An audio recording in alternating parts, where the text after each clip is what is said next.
Hello, welcome to First Look. Thanks for being here again this week. So, you had a little bit of a break because the last couple weeks have been like no particular theme going on around us. We're not really looking at anything particular other than what the scripture is saying. This week, we're kind of pivoting. It's another kind of pivot week. And this one is one that some folks, I think, really connect with or really intrigued by, and other people, I think, it kind of glazes past us, right? And no matter what camp you're in, don't worry, you have plenty of company. So we're talking about the Transfiguration. And we get here kind of intentionally. The lectionary puts the Transfiguration that Sunday right before Ash Wednesday consistently. And I think that the reason for that is it's marking the, I should say, the transcendent element of who Jesus is. So if you think about the Christmas season, sort of exploring the incarnation, the personhood of Jesus, Jesus among us, Jesus here in our midst, then we start to kind of move from there to what is transcendent, what goes beyond. Because of course we're going to start moving towards Easter. And so the Transfiguration is sort of serves as the disciples' wake-up call to the transcendent, eternal, something bigger is happening here with this Jesus person. He's more than what I see in front of me. And I think that the Transfiguration kind of does that for us as well in terms of the season. So what will happen is that we have this week Ash Wednesday, and then we begin Lent.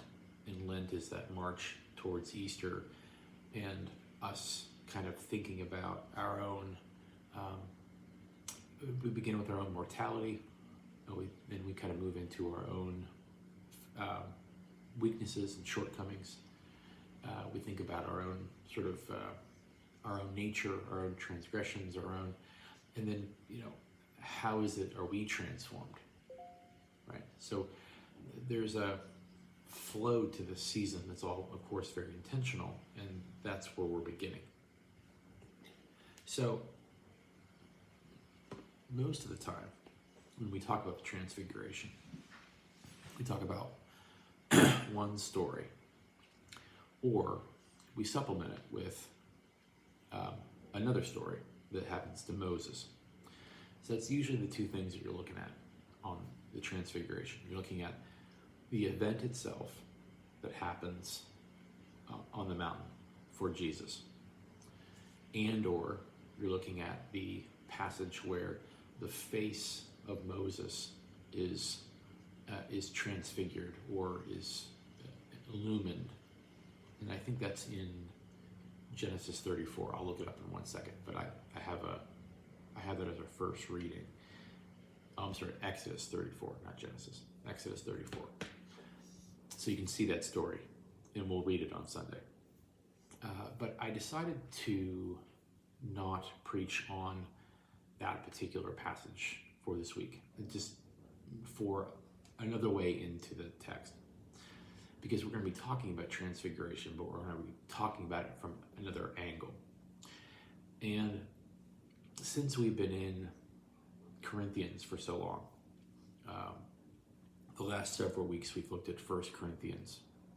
I thought, well, 2 Corinthians has a passage that is used for Transfiguration, so let's look at that. And let's try to think about it from a slightly different perspective. And here's what we kind of need to know as we do that. So, as we've been talking about 1 Corinthians, I've been kind of looking at that disparity, right? It's sort of a call for the people of Corinth to act faithfully, collectively, from just differently.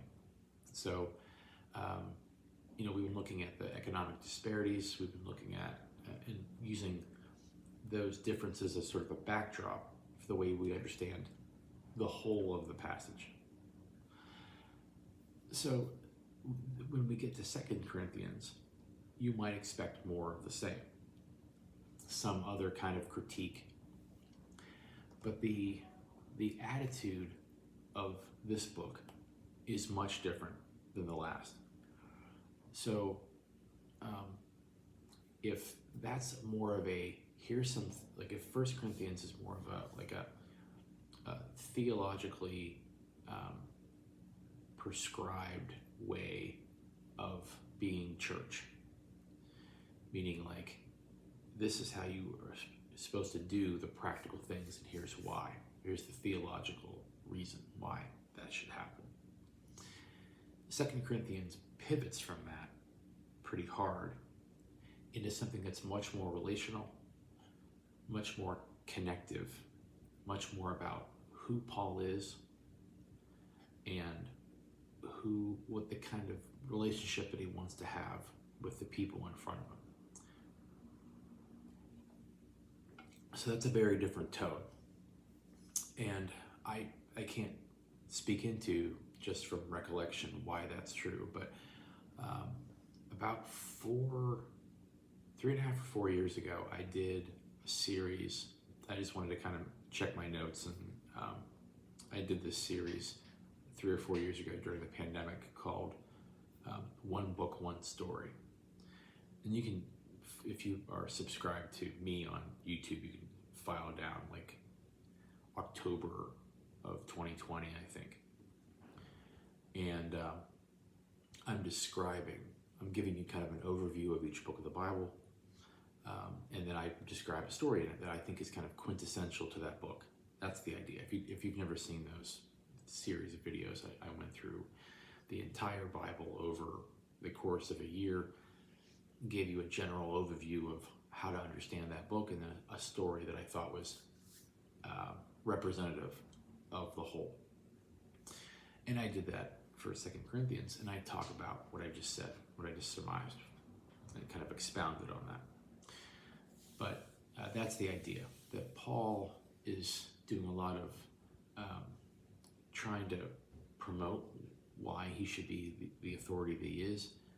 He backs off of that and tries to kind of work through his own humility. He tries to draw out the hopes that he has for their relationship.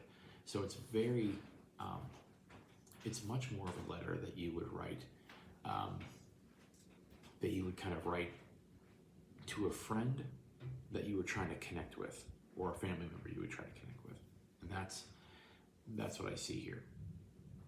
So with that as the backdrop of 2 Corinthians, what I thought I would try to do is to make the Transfiguration as connective and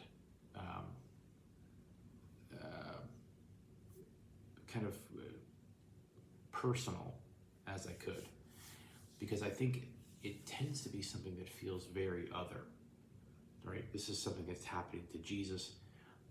It's hard for us to kind of, it doesn't happen to me. It's hard for me to kind of get my mind around. And so hopefully what we can do is take the context of 2 Corinthians, take this particular passage that kind of speaks to it, and then find ways of making the Transfiguration something we can kind of get our hands on, something that's more usable or tangible. That's the hope. So we'll see if we accomplish it or not. So, 2 Corinthians chapter 3, starting in verse 12, and then it moves to chapter 4, verse 2. That's where we are. Since then, we have such a hope. We act with great boldness, not like Moses, who put a veil over his face to keep the people of Israel from gazing at the end of the glory that was being set aside. But their minds were hardened. Indeed, to this very day, when we hear the reading of the Old Covenant, that same veil is still there, since only in Christ is it set aside. Indeed, to this very day, whenever Moses is read, a veil lies over their minds, but when one turns to the Lord, the veil is removed. Now, the Lord is the Spirit, and where the Spirit of the Lord is, there is freedom. That's the title of the sermon, There is Freedom. And all of us, with unveiled faces, seeing the glory of the Lord as though reflected in a mirror, are being transformed in the same image from one degree of glory to another. That's an important sentence. For this comes from the Lord, the Spirit. Therefore, since it is by God's mercy that we are engaged in this ministry, we do not lose heart. We have renounced the shameful things that one hides. We refuse to practice cunning or to falsify God's word. But by the open statement of the truth, we commend ourselves to the conscience of everyone in the sight of God.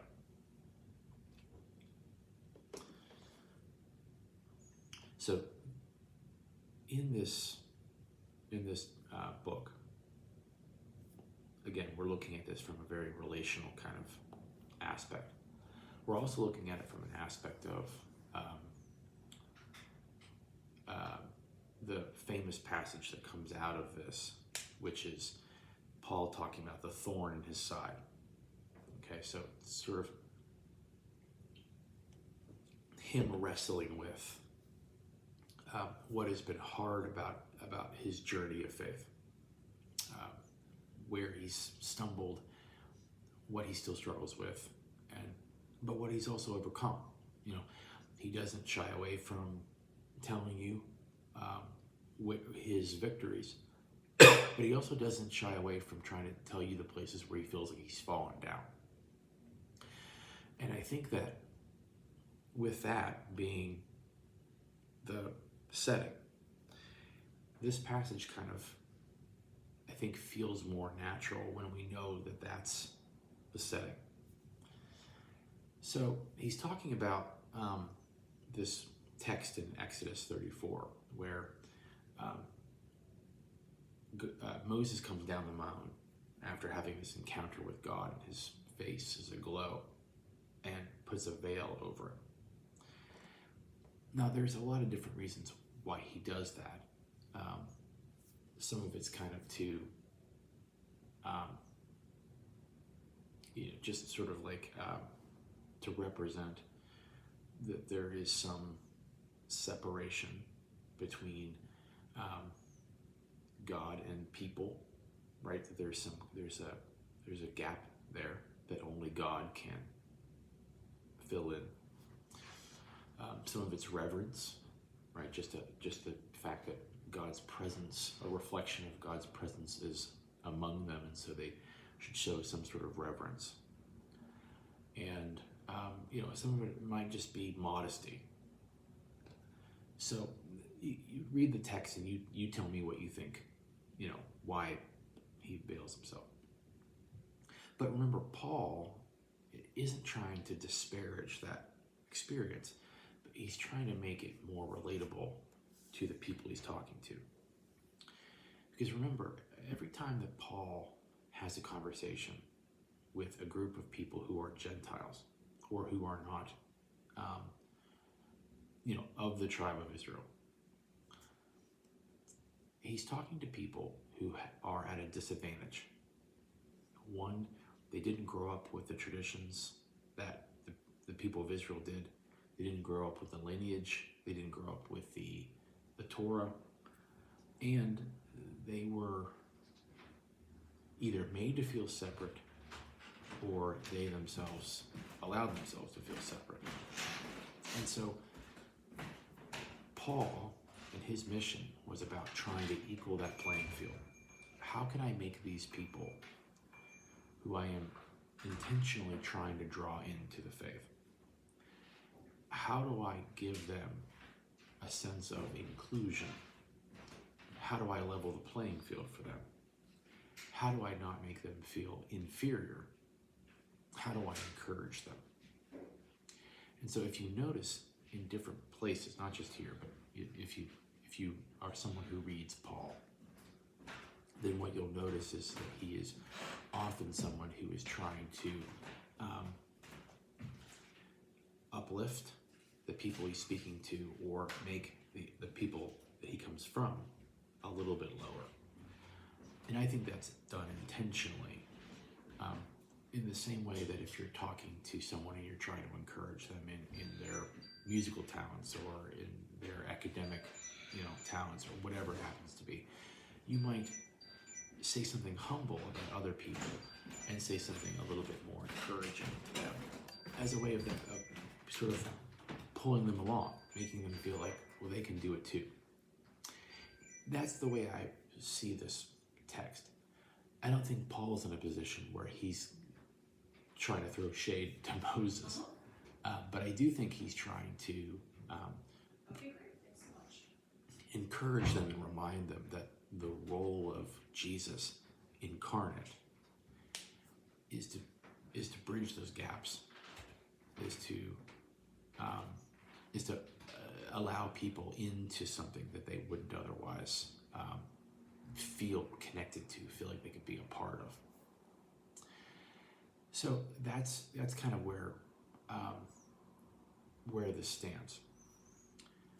So the Transfiguration, then, if that's the setting, if we remember what that experience is like, Jesus is illumined, in every way, and there's a sense of otherness. There's a sense of kind of separation, right? And there's a sense of eternalness that comes with it, right? We have Moses and Elijah who visit him on the mountain, and his closest disciples are looking at this and trying to take it all in, and like, well, should we build shelters? Should we do this? They're in awe of this. They don't know what to do. They're trying to be helpful. And then it ends, right? Then it's just over. And they see Jesus in a completely different way. But then they descend back down the mountain and do what they have done before. So Jesus has to, after ascending to this place and being glorified, then has to de-glorify himself a bit, because they had this literal mountaintop experience with this sort of, endless wonder in front of them with, ancestors of old and all this stuff.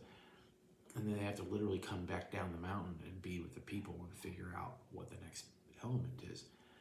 And I think that is part of why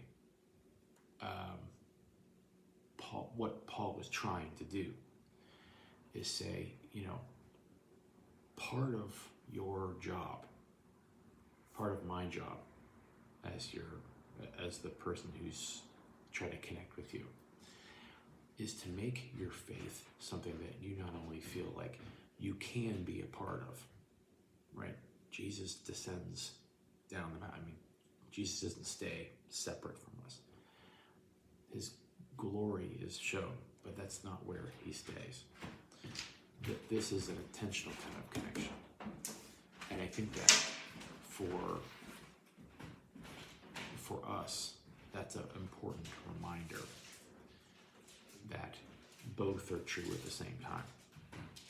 That we have this transcendent one who leads and guides us and cares for us through the emboldening of the Spirit, but also one who descends and who loves us in this complete personal way, and with this great humility, bridges a gap for us. So I think I wanted to make sure that I kind of highlighted that, not knowing exactly where I may be going with it, but I wanted to make sure that I highlighted it. And I'm going to do this a few minutes shorter than I have in the past, for intentionally, because I'm going to ask you to kind of do a couple of things that I don't normally ask you to do, just so I don't take up too much of your time. First, I'm going to link in the email that I sent to you. There's going to be the 2 Corinthians overview, one book, one story, just so you can look at it and kind of get an idea of where we're at. The second thing is I've done other first looks or other videos about Transfiguration. I think it might be worth your time to kind of look at them, because I'm intentionally looking at the Transfiguration from a different angle, from a different kind of passage. Maybe take a glance at those and see if that gives you some different kind of perspectives. I think that this passage is particularly challenging. And so I think as much as we can kind of lend to it and think about it, I think that we are only better off. Okay. I'm going to leave you there for this week. Thank you for doing this with me and thinking through this. All that stuff will be linked there for you.